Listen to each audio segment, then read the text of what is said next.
Welcome to MRR news. నమస్కారం. Kankipadu police station పరిధిలో ఈడుపుగల్లు అంటే ఈడుపుగల్లు గోశాల రెండు కూడా పక్కనే ఉంటాయి. రోడ్డుకి అటువైపు గోశాల, ఇటువైపు ఈడుపుగల్లు. ఆ ప్రాంతంలో ఇద్దరు వ్యక్తులు బడ్డీకో బావ అంటే డిసీజుడు సాంబశివరావు, ఉప్పాల సాంబశివరావు 68 years. అతను ఒక చిన్న బల్ల వేసుకుని సిగరెట్లు గట్ట అమ్ముకుంటాడు. ఆ పక్కనే మరదలో వీర్రాఘవమ్మ ఉప్పాల, ఆవిడ కూడా వ్యాపారం చేసుకుంటాడు.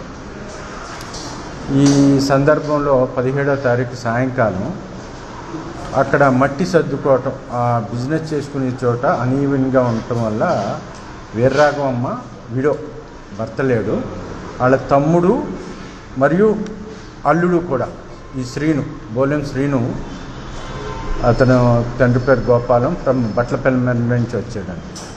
వచ్చి వాళ్ళ అక్కకి సపోర్ట్గా ఆవిడ ఉన్న బడ్డీ కొట్టు దగ్గర, ఆ బల్ల దగ్గర మట్టి సర్దుతుంటే ఈ మన డిసీజుడు అంటే చనిపోయిన సాంబశివరావు అతను ఏదో దాని గురించి మాట పెరిగింది. వీళ్ళిద్దరి మధ్యన కూడా, ఈ రెండు కుటుంబాల మధ్యన కూడా గతం నుంచి చిల్లర తగాదాలు ఎప్పుడు ఉన్నాయి. వ్యాపార రీత్యా ఇద్దరు నైబర్గా ఉంటారు, పక్కనే కొట్లు పెట్టుకొని ఉండటం వల్ల వాళ్ళ మధ్యన కొంత వివాదం ఉంది గతం నుంచి కూడా. ఆ వివాదాన్ని పురస్కరించుకుని ఈ పెద్ద ఆయన సాంబశివరావుని ఈ బోలెం శ్రీను చాలా ఉద్రేకంగా కొట్టడంతో ఆ ముసలాతను సాంబశివరావు కొలాప్స్ అయిపోయింది. తర్వాత ఈ హాస్పిటల్కి తీసుకెళ్ళే ప్రయత్నంలోనే అతను చనిపోయాడు.